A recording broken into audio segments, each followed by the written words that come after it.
regional. This meeting is being recorded. There we go. Regional lead for the West of England. In a nutshell, what we do is we help people to become better off. We do that by helping them manage their money in a better way, maybe looking at if there are any spending habits that could be changed to stretch money further, to live in a more sustainable way. We help people to find work or better paid work. We're aiming with this, with our employability offer, we're aiming at people that are furthest away from the job market, so such that we wouldn't find a job fairs because maybe they lack confidence. A lot of them have historical involvement in the criminal justice system or substance misuse, homelessness, poor mental health, and there's a long list that goes with that. And we also help people to get online because, as we all know, since the pandemic at least, a lot of deals can be made online. People can save money that way. We have been in the past able to provide devices. We are currently able to provide data on SIM cards. We can help with fuel bank vouchers. We help people to check they get everything they're entitled to. We can do budget planning. We can do income and expenditure plans. We can help people prepare for their debt advice appointments, because that's one of the very few things we don't do is debt advice, but we can help people get ready so that the actual appointment with EAB or whoever they choose to go to can be really efficient and quick, and people can be filtered through that way. We also offer training around employabilities. Our 7 Science course is free and that takes 2 days. And we offer free lunch with that, and it's a really very engaging workshop for those that haven't been or don't know. We also do budgeting courses, which are called 3Bs. Currently, we haven't had any in a while because we were finding ourselves in between trainers, but we are at the moment training new trainers, and the deliveries should start again from next month. What have I missed? We do train up peer workers through our Elements program, where we offer people a paid work placement with ourselves, which is paid 3.5 hours per week, the minimum, and it takes 3 months. And we offer some training, which is offered by Health Education England about mental health and peer working, and we offer IAG level 2 qualifications alongside that, and obviously work experience with ourselves. We also have placements in the care sector in Baines with the CCG, where we still have, I think, 2 or 3 placements available that can be taken on. Also, that goes via Elements, our peer worker program. Magazines that are money guiding magazines. It's called Quids In. You may have come across that. It has a lot of different issues that are specifically looking at topics such as first-time tendencies in social housing, which is a new one that we've just printed or updated, shall I say.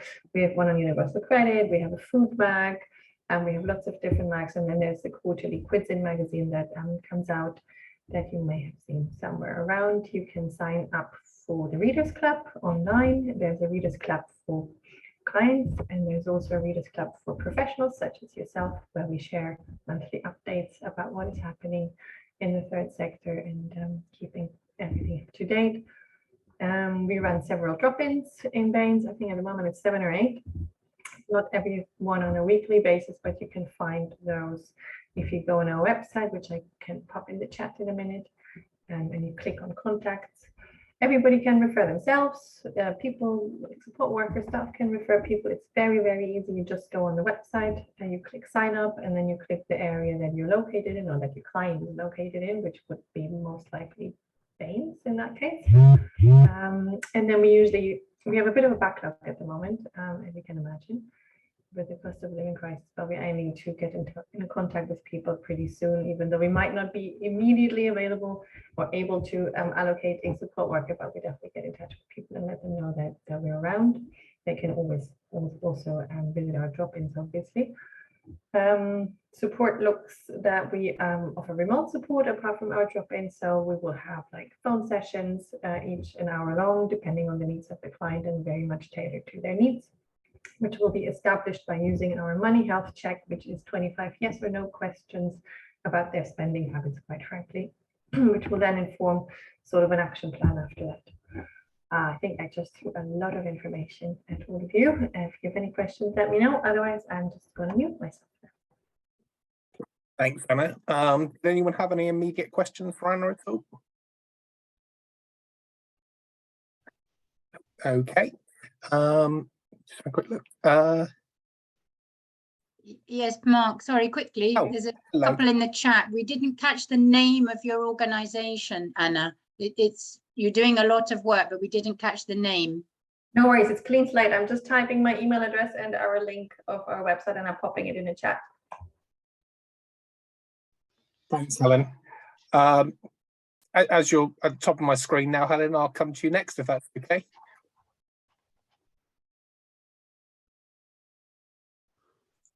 So now I know how to get your attention, Mark, is to ask a question.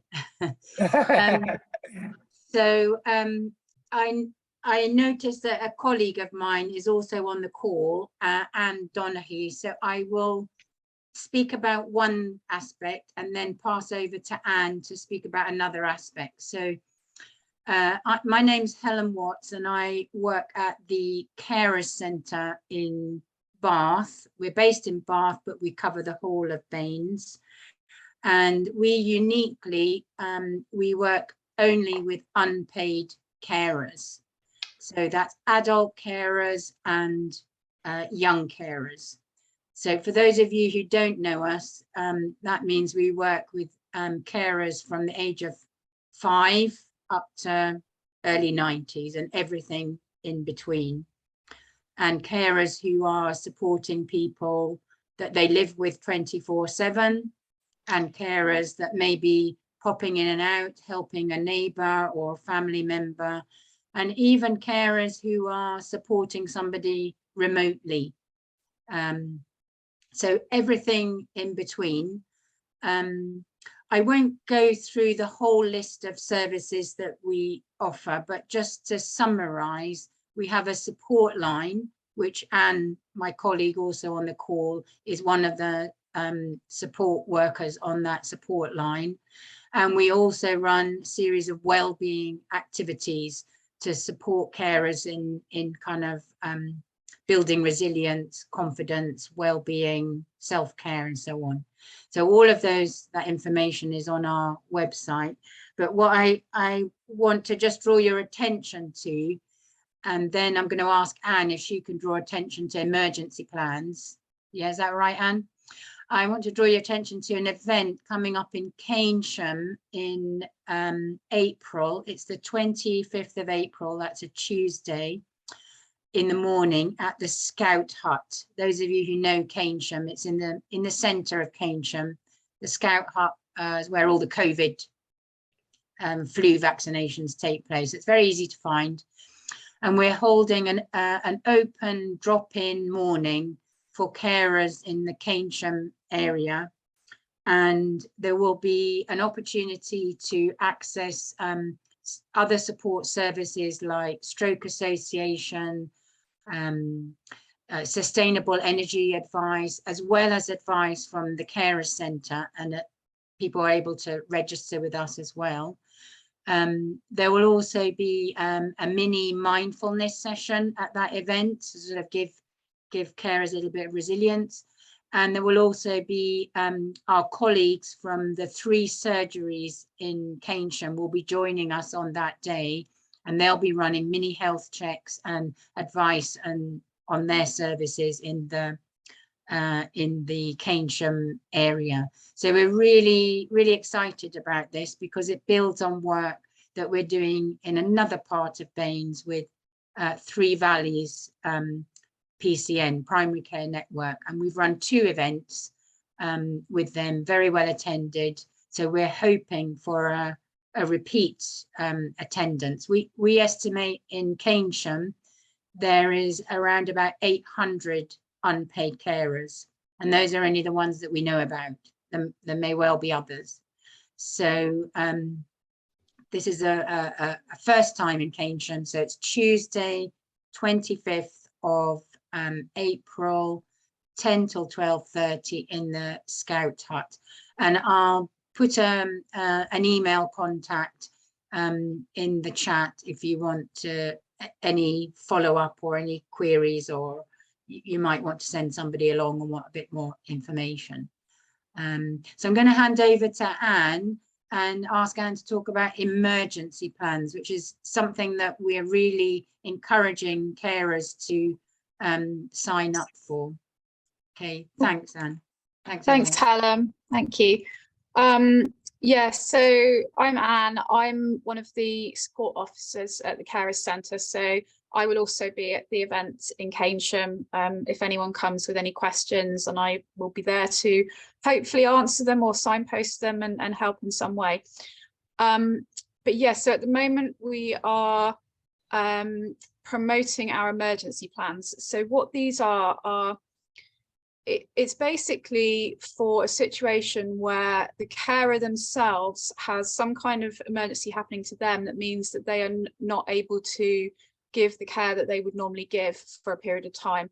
So for example, if a carer has an illness or an accident and they have to go into hospital, it's having a plan in place so that there's an awareness of what care they're giving. And oh, I'm really sorry, I'm going to have to go because I'm getting a call through. Sorry.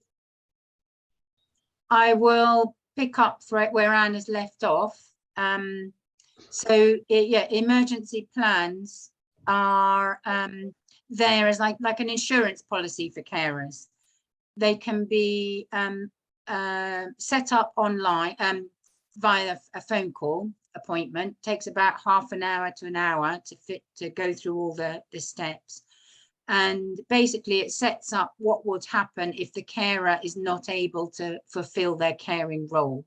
And I'll give a real live example of a lady who was looking after her husband with dementia, and she got an infection in her finger. She thought it was a minor ailment. She ended up at accident and emergency because that was all that was available. It was in the Friday evening, I think. And lo and behold, she was admitted to the RUH and ended up at the RUH for 3 nights because it was a more serious infection than she'd anticipated. She didn't have an emergency plan in place. So you can imagine the worry, the anxiety, the difficulty getting support for her husband and so on and so forth. So an emergency plan that's then communicated to the people who are named on the plan, make sure that can be activated when the carer is indisposed. So it's really it's a half an hour to an hour of a carer's time, but really time well spent. And I'm going to put a little bit more in the chat, so if there's anybody wants to follow up on that, they can find it in the chat. Is that okay, everyone? Perfect. Thank you, Helen. Lovely. That's really useful information. Yeah. Anyone got any immediate questions for Helen at all? If not, you can have them in the chat as we go along. Lovely. Okay.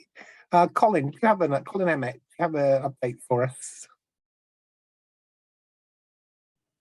Yeah, hi everybody. I help to run the community library, True Valley Community Library, which is based in Bishop Sutton. We're also a warm space, and we run community coffee mornings and so forth. The reason I'm here is to listen to what everybody else is talking about, because I sit with particularly the older people and listen to their problems and signpost them if I can. And so it's useful to know what's going on in the world. And that's just about me, I think. Thank you. Thanks, Colin. Okay, next on my screen, I have got Helen Allen. Hi, Helen. Oh. Hello, hi everyone. So yeah, I'm Helen. I work for a very small charity called Swan, which is South Wansdyke Advice Network. We primarily run community transport. We're based in Radstock, but we cover most of Baines. How it works is that we provide transport to anyone who's isolated, can't access public transport. And we have a bank of volunteer drivers who use their own vehicles. They have mileage paid and they take people to social events, seeing family, medical appointments, hairdressers, shopping, you name it, really. So that's the charity that I work for. We are always in need of drivers, so that's a shout out and an ask. I'm sure none of you have got any spare time, but you may know somebody that does. So we always need drivers. I will say it's a very small, friendly charity. A lot of people say it feels like a family. So, our volunteers are well looked after, I feel. My role is part of that, but also slightly different. So I've been in post since September. I'm running a pilot project funded by the Department for Transport to try and look at loneliness and isolation with a particular focus on young people in our communities. So my role has been to engage and recruit younger volunteers into our charity. So the remit for that was 18 to 25-year-olds. Initially, there was a belief, albeit slightly magical, that we would find lots of young drivers with cars with spare time, and that hasn't been the case, which we kind of felt might be the way it went. But we have managed to bring in some younger people into our organisation with various roles. So travel buddying, we've got one driver, and also sort of hosting some of the social events that we run. Perhaps like you, Colin, we do some sort of cuppa and chat sessions, engaging people from all kind of parts of the community. So we are really thrilled that we have brought a younger kind of cohort into our slightly aging charity. Going forward, I think what we've discovered, and this is sort of where my passion lies, is that we're hoping to get some more funding to find ways to kind of meet the needs of younger people. It's been quite a journey in understanding some of the significant loneliness and isolation that young people are feeling right now. I think, like all groups, they've had a big impact from the pandemic and lockdowns. Many of them are feeling quite amiss. They're lacking in confidence. They need quite a lot of gentle support to be able to, go into their community, to be able to volunteer, to be able to train, to go into education. And I think as a charity, we feel that we'd like to put some real work in. Now we know that this is the case. We feel a sort of duty bound to do something with this information. So we've also been working with Prince's Trust and the local college. I've had an awesome volunteer with me this last week from Prince's Trust. So we're doing a bit more kind of, I would say, slightly more sort of intensive work with younger people. I mean, I'm not trained, but they are coming to our organisation. And I think what we're really noticing is that there's a real benefit to intergenerational work and activity. So a lot of the young people, our volunteers, some of them are international students, some of them are local, have really enjoyed spending time with older people. And this is something we really feel we want to develop going forward. So we haven't got a strategy totally in place yet to what my role might look like and what we do. But I guess I'm sort of reaching out a little bit and wondering if any of you are working with older people, running events for older people. Perhaps we can have conversations about how we perhaps bring some younger people into that mix, and how we kind of mix it up a bit, because it does feel like it's quite a valuable and important thing to be doing. I think that's all. I don't want to waffle on too much. But yeah, I mean, for example, I've got a group of university volunteers in Bath. There's 5 of those. They're all sort of ready and willing to help and to volunteer. So, we'd be keen to sort of work with anyone in Bath that was doing events in Bath that they might be able to get involved in. So, yeah, that's kind of me and what our focus is. We're also up for any existing partnerships or links with anyone who's working in these sort of worlds. So I have put my email, it is in the chat a bit further up. But do be in touch if there's anything you think we can work together on. I'd be really pleased to hear from you. Thanks, Helen. Helen, I've got a quick question for you. We've had a lot of discussion recently in our area forums about the demand responsive transport that's being introduced by WECA outside of Bath. I just wondered if you had any thoughts on how that might affect your service at all.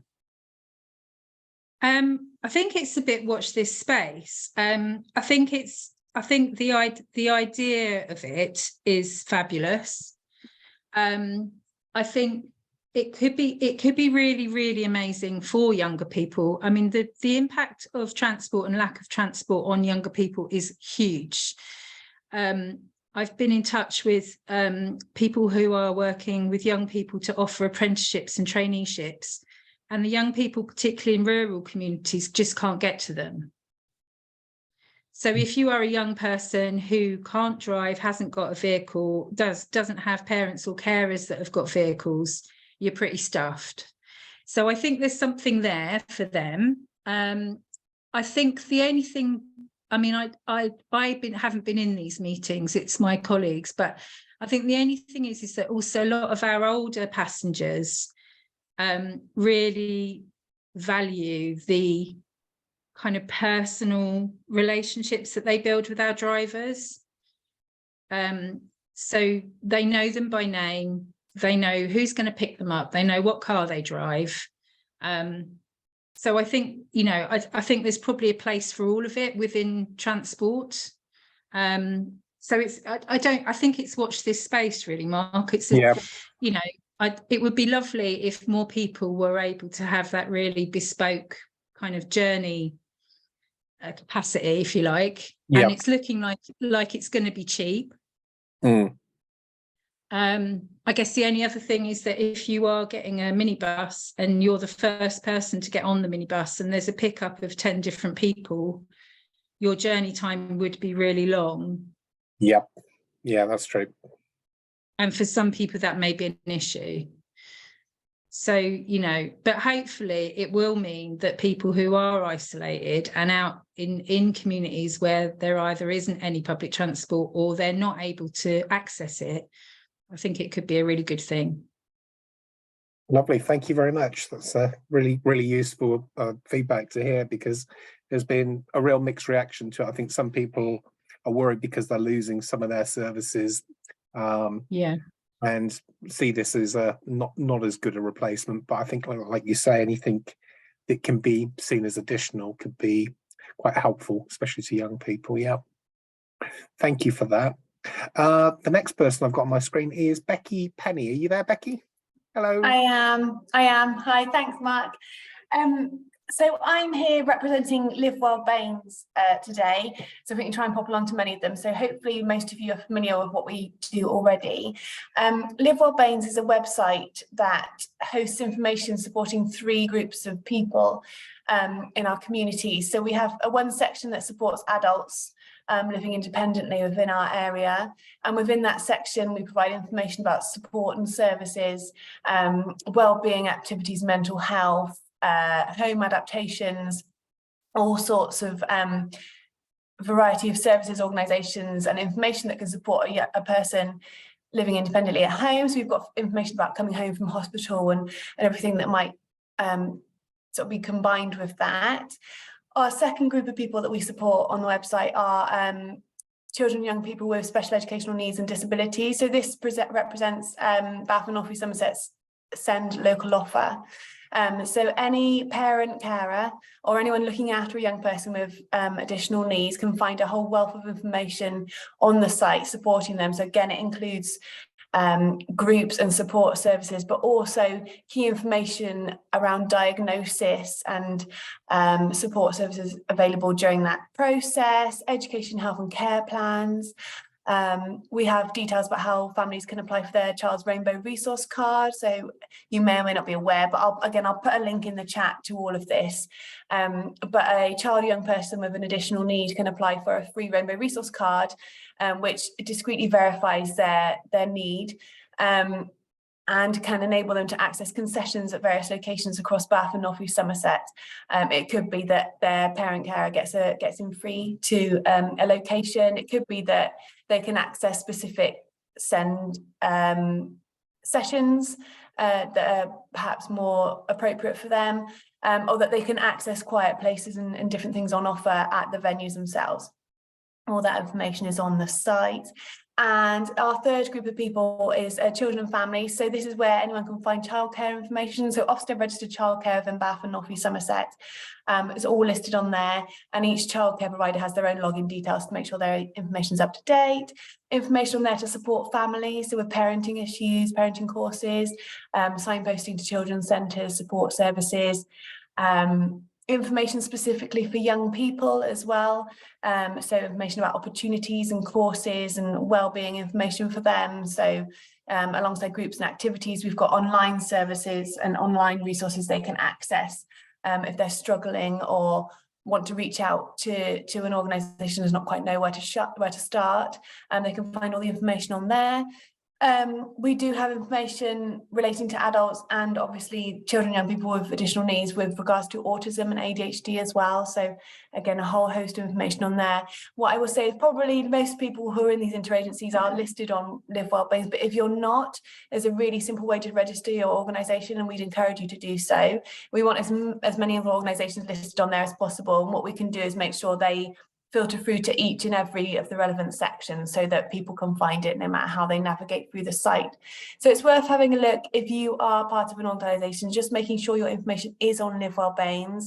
If it is, making sure it's up to date, and if you need a reminder of your login details and everything, you can contact us via the website using the contact us form. Similarly, if you're not on there or you're not in a section that you feel that your service should be represented within, you can either register your organisation, which again is simple, but I'll put the link in the chat, or you can email us and we'll make sure that you're represented in the right area. The other bits that we have on Live Wellbeings at the moment are cost of living information, so a whole host of cost of living signposting and guidance and information supporting people at home at the moment. And also the Warm Places directory, it's where that's posted, and I think that will be there until around about May. We're encouraging any warm spaces listings, if they're going to continue offering something beyond May, to register that as a separate service, I suppose, and then we can make sure that it's not lost, it's still within the services and organisations and activities and leisure sections on the site. So just make sure that we don't lose that information really. So if you do run a warm spaces listing, just hop onto the site, and if you're going to continue offering a drop-in session of any sort beyond May, it might be worth getting that listed already so that there's a crossover so we don't lose you. I think that's it primarily. I just wanted to, I don't know if you'll be able to see them, but we do have postcards for the service and small Instagram cards as well, which we send out primarily to any service or school supporting young people. The postcards have all the 3 directories listed on there. So anyone working with adults, anyone supporting children with additional needs, or children and families. If you want any of those postcards, you can get in touch with us and we'll send a chunk out to you. That's no problem at all. Just let us know. Just use the contact us form on the website and we're happy to send them out. And if anyone ever has any questions, again, just get in touch with us. We're quite happy to help. But I'll put all the links to everything in the chat, unless anyone's got any specific questions, and you can have a browse at your leisure and go from there.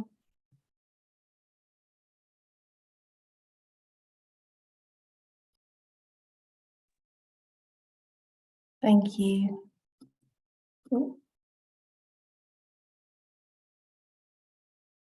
Oh, Mark, I think you're on mute. I can see you talking. Sorry. That's you do these things all the time, yet you still forget to unmute yourself. Yeah, I was just saying thank you for the work that you've done on the warm spaces, because I know our team have worked alongside you on encouraging organisations to sign up and going out to do some of the visits. And I think you're right, it's been really useful to have something that's been very self-service in terms of people being able to manage their details online in the way that the database works. So thanks for all you've done on that. It's really good. Lovely. Okay, so moving on, I've got Katie Malik, correct? I'm not quite sure if that's the right pronunciation, Katie. Hi, Mark. Yeah, that's spot on. Hello. So I'm Katie, and I'm here representing National Trust and the Bath Assembly Rooms property, which will be shortly taking back management of towards the end of this month. So I'm a very new member of the... is that better? Can you hear me better now? Sorry, I was just going to say, yeah, you were a bit quiet, you were, yeah. Yeah, sorry. I'll just quickly repeat that. Yeah, my name's Katie, and I'm here representing National Trust and specifically Bath Assembly Rooms, which is one of the National Trust properties that we're sort of taking back care of towards the end of this month. So I'm a very new member of staff, so I'll just have a sort of brief update, and it's mainly just really useful to see some faces and names and hear about all the work that's going on with lots of organisations in Bath. So I'm mainly in listening mode, but just to introduce myself and just say that we do have a lot of partnerships and connections going on across Bath. So my manager, Hannah Kemp, some people might have already come across and met, and she's been making connections, and I've been meeting people as well, specifically with some of the universities. So Bath Spa University, and we're looking to work with them on some co-creation of some events programming in the assembly rooms later this year. So that's really exciting. So we've got a bit of a focus on young people and how we can work with young people and bring them into our work at the assembly rooms over the next year. So I'm really sort of keen to find out more about what other people are doing there, and what the sort of needs and interests are from different groups of young people across the city. Another area that we're thinking of as well is working with Bath College, and we've got conversations going on with them as well, and also Bath University. So yeah, there's quite a nice focus at the moment on young people, which is really exciting. But we're also keen to work with lots of other groups as well, and I know we've got some conversations going on at the moment with the Carers Centre. So speaking to Carla over there about sort of visits to the assembly rooms, and we're keen to be thinking about how we can open up the rooms and invite people in, and think about how people sort of feel about the space, and how we can bring in lots of people's perspectives into our plans for the space going forward. So we're thinking about trying to make those sort of connections and partnerships, and starting to sort of meet people at the space, but also going out to groups and talking about our work and hearing about their interests and what they care about as well. So we've been doing a little bit of outreach as well. So we've been going out to some of the universities across Bath to their campuses, and then we were at the Bath's Spa World Heritage Day event, which was brilliant, which was at the Guildhall a couple of weeks ago. So really interesting to sort of talk to people there about what their interests are. And yeah, some of the other areas that we're exploring as part of our community engagement, but also part of our sort of historical research, as part of the sort of work that's going on at the assembly rooms as part of our project around that opening up, is looking at one, like I've said, at young people. We're also really keen to explore histories, and also current sort of communities around sort of Bath as a place for well-being and health, and what that means to people today.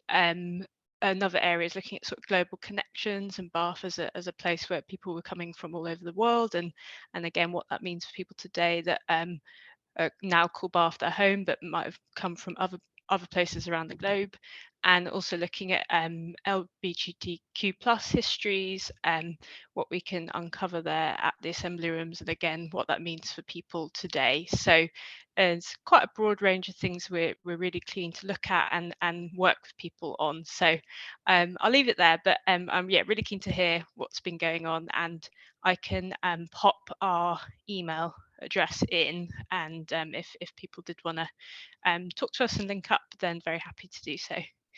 Thanks, Mark. Thank you, Katie. Really interesting update there. Thank you. Martin Burton next, please. Yeah, thanks, Mark. I do have to get back to work, unfortunately. I do work and try to do volunteering as well, as probably many of you do. I represent Community 67, which is a charity based in Keynsham South. We're an independent charity. I think there's a couple of things just to say this morning. We're opening a community living room, which some of you might have heard of, and be interested in anyone else who's looking at that. It's a national charity funded by the lottery, and you basically turn your community centre into a living room. And the fantastic pack you get from them. So I'm interested in just networking with everyone else. But the main thing is we're just revising our business plan. So as well as running a community centre, we support activities in Keynsham South, which has got some areas of need. So we've written to all the organisations in Keynsham South saying from their perception, what do they see as the needs for our area? So it's included schools, health visitors, faith communities, members in Baines, as many people can get to say from their perception what are the needs. So teachers might say it's literacy, health workers might say it's loneliness, housing might say it's the need for support, and CAB might say saying it's digital. But what I'd like to do is just, you might have contacts in Baines and such as the carers centre, for example, and might, from your perspective, might know what are the needs. And the aim is from that survey is to gather all that information, then say as a charity what we can do to help meet those needs. And it might be that because we're a charity, we can fund for those to meet those needs. And the other thing we're planning to do once we've got them all in is to do a fairly big meeting, probably May, June time, of all the organisations to feedback the results. And also it's an opportunity for people to network for the needs of our Keynsham, so the teachers and the health workers come together, which they might not do normally. So if I send the details to Mark, I mean, is that okay if Mark sends them round? And if you could fill in the questionnaire, if you have got an input into what happens in Keynsham, it'd be really helpful. I mean, Keynsham South is basically the as you're going to Keynsham from Bath, it's on the south side of Keynsham, so it's not the Shandag side. It is the area around Queen's Road and Charlton Road, that end of Keynsham. But thanks Mark for fitting me in into the meeting this morning. You're welcome, Martin. Yeah, and if you send that information through, I'll circulate it around for you. No, that's no problem. Okay, moving on. I've got Angela Hucker. Are you there, Angela? I am, Mark. Can you Hello, Angela. can you hear me? Hold on, you can't see me. There I am. Oh, I've got There you vision. So do you just want an overview of, I don't know if everybody's aware of the service, if you want like an update or just a brief overview of the welfare support scheme that the council runs? That would be great, Angela. Yeah. Thank you. Okay, so I'm part of the welfare support team at Bath and North East Somerset Council. So we are here for residents who can't afford things like food. We provide retail vouchers or access to food banks or other food provision. We can help in certain circumstances with energy costs. We provide household items like white goods, furniture, carpets, and we can help with some debts as well, mainly rent and council tax arrears. So to be eligible, the applicant should be resident in Bath and North East Somerset in a financial crisis and struggling to pay for the items or the food that they need, and have no other means of support available. We've currently got some of the household support fund money left, and we're sort of making discretionary payments to people that are really struggling.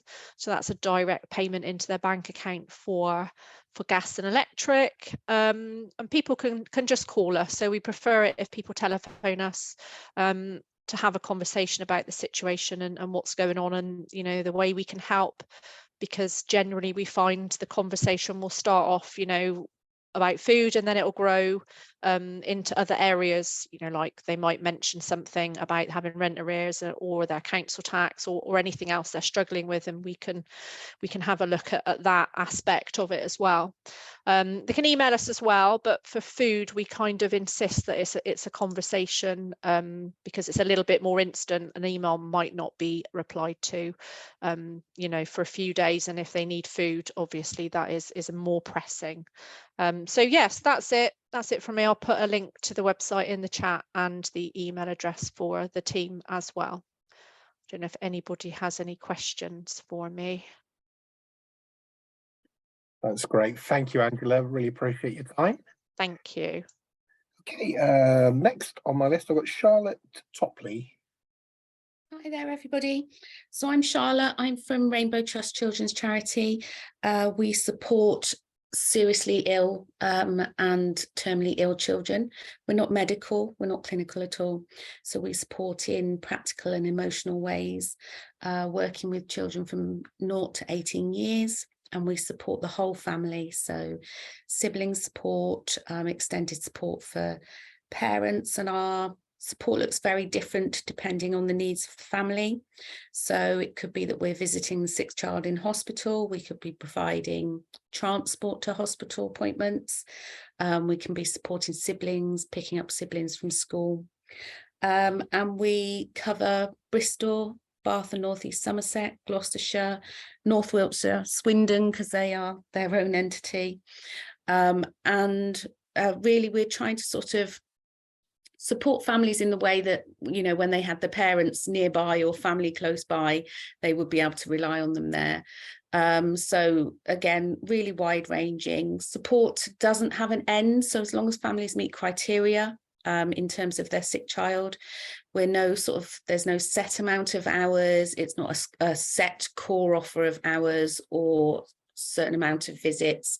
Our support is there for as long as the family need us, and that includes into bereavement. So we obviously support quite a lot of families bereaved, and sort of aim for families to find a new normal after bereavement. And so our support again is very individual. Some families just see us in the school holidays because actually that's the time that things are a little bit more chaotic and they need help with siblings. Some families prefer to have after school. We currently have 65 families on our caseload across all of those areas, and I am severely short-staffed with only 3 staff at the moment covering all of those areas. So shout out really if anybody has anybody that knows of anybody that would be interested in an exceptionally rewarding career. We have 2 positions open at the moment, and if I was able to, it'd be really great if I could share the job description for those as well. And that kind of sums us up, unless anybody's got any questions. Great, thank you, Charlotte. That's really helpful. Wendy Loads. Hi, Wendy. Hello, hi. Sorry. Yeah, hi, I'm Wendy Loads. I'm a liaison officer with the England Illegal Money Lending Team. Just really joined the meeting to let you know that, obviously to hear about other people, but to let you know that we're still here trying to support people. We investigate, arrest and prosecute illegal money lenders. We help people of this kind of crime get their lives back on track. The problem is getting worse, unfortunately, for 3 reasons. The pandemic has pushed people towards illegal lenders. Also, the payday lending industry is getting smaller and smaller, and whatever we think of those companies, it is pushing people towards illegal lending. And of course, the cost of living, the big one there. We are finding already that more and more people are turning to loan sharks because of the cost of living. Loan sharks are simply people who don't have the correct permission to lend money granted by the Financial Conduct Authority. So they're normally friends or friends of friends or people in the community that people know and people trust. So if ever you hear anybody says, I borrowed from a friend or a friend of a friend, see if you can ask some questions about that friend. And if it comes back and think this doesn't sound right, then please call our hotline. We have a 24-hour hotline, which is 0300 555 2222. I also run training sessions and also deliver presentations online to partnerships that are interested. So if any of you are interested, then please drop me an email. My email is wendy.loades, Loades, birmingham.gov.uk. So that's wendy.loades@birmingham.gov.uk. And the more obviously we can spread the message and get the word out there, the more likely we are to get people ringing our hotline and be able to help them. So really that's all I really wanted to say. Thank you very much, Mark. Thank you. Thanks, Wendy. Okay. I've got Abby Rennie. Are you there, Abby? Hi, sorry, I was Hello. just trying to get myself off mute. That's okay. I'm Abby. I'm from a company called Cooth. So I'm the new engagement lead for the Baines area. So Cooth are a free, safe and anonymous space for young people. So specifically in Baines, we are commissioned from ages 11 to 18. So we support young people through kind of counselling and online support, through discussion boards that are all moderated.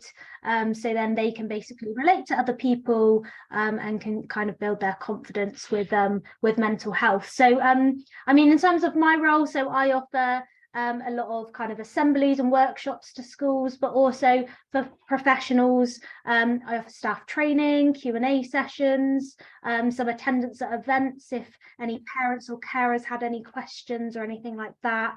And we can provide kind of leaflets, flyers and cards for young people as well. But I mean, the main update from us, so from this year, we've been holding a webinar for professionals. So for professionals, local organisations and charities, on a different topic every month, and just basically how Cooth can support young people. So this month is on eating disorders and self-injury and harm. But what I can do, I can pop my email, some information in the chat as well, just in case anyone has any questions. But yeah, thank you. Thank you, Abby. That's really helpful. I think Bethany has stepped out to take a call. I've got Kofi. I noticed you've just joined us, Kofi. Did you have an update for us today?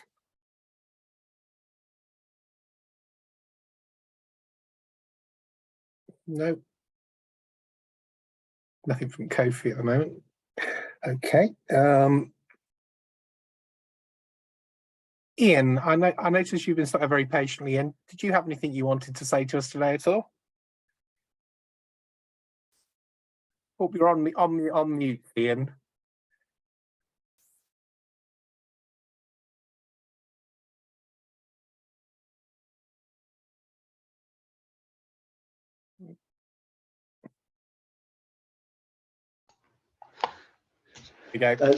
Sorry about that, Mark. In addition to other things, I've also just had a cataract information, so need to keep putting glasses on and off to see anything.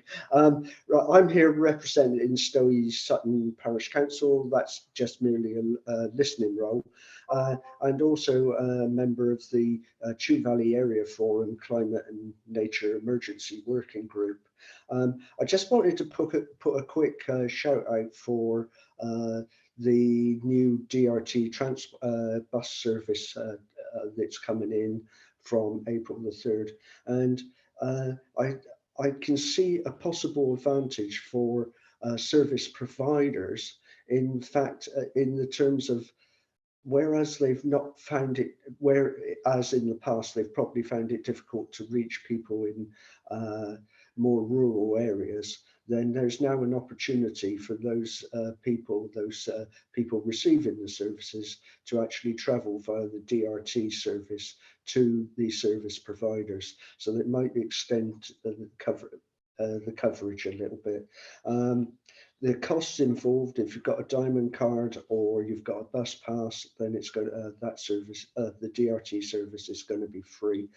So if you're in a service provider that's sending out people into the more rural areas, you might save a bit of time, might save a bit of mileage, and it won't cost the people receiving those services anything via the DRT. That's about it from me. Thanks, Mark.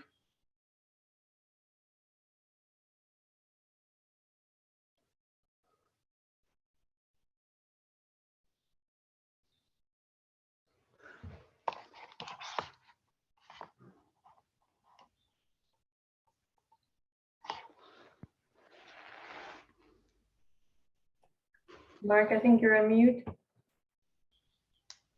Sorry. Okay. There's a question that's just come in. It said, what is the DRT? That was from, I think, Helen, wasn't it? The DRT is what's called demand responsive transport. I think we mentioned it slightly earlier. And it goes under the title also of Westlink as well. And it's a response from WECA because there's been a cut, obviously, recently in a lot of the main provider rural transport routes. And this is to try to fix some of the needs in the rural areas. It has been covered quite extensively in the area forums that we had recently, but those are all, if you wanted to catch up on those, they're all on our YouTube channel, so you could have a little look at those, and there's some presentations. They're only quite short, but you give you a bit of a better idea on those. I just have a very quick update. I'm just going to pop some information in the chat. It's just really the a call out really about the new legislation for local elections that comes in May, and just really to ask if throughout your networks you can sort of remind people that they need to show a form of photographic ID when they come to the polling stations in May. And there's quite an acceptable group of things like bus passes, driving license, passport that can be provided. But if people are struggling to find a form, they can register for a free voter authority certificate. They can do that either online or they can go in person to the Guildhall. I think applications, the 25th of April at 5 p.m. they need to be made. But if people do turn up on the day and they don't have a suitable form of ID or a certificate, they will find that they won't be able to vote. So I think there's not an awful lot of change in terms of if you have a postal vote. I think that happens in the same way. But I think you'll start to sort of see the information on this sort of ramp up over the coming weeks. And when polling cards arrive, I think they'll come in an envelope with a bit of information as well. But just really to share with maybe people that might struggle a little bit to receive that message. Is there anyone that I've missed at all? I know a couple of people have had to sort of pop off because they've had urgent calls or things that have come in, but had a slightly smaller group than usual this time round, but it's been really, really useful information that everyone has provided, and I hope everyone has found the meeting helpful. Like I said at the beginning, we've got our next meeting is after the elections on the 23rd of May, and again at 12 noon. So those details will be circulated in our normal ways, and it'll either be myself or not. It's normally me and Alison Wells that sort of facilitate the meetings, so it'll be one of us that you'll see in May. And as I say, if no one's got anything further, what I'll do, I'll make sure that the chat file is circulated to everybody, and the link to the meeting if anyone needs to share that with anyone else or wants to watch it back again at all. Okay, well, thank you, everybody. Have a good afternoon, and we'll see you soon. Thank you, Mark. Bye.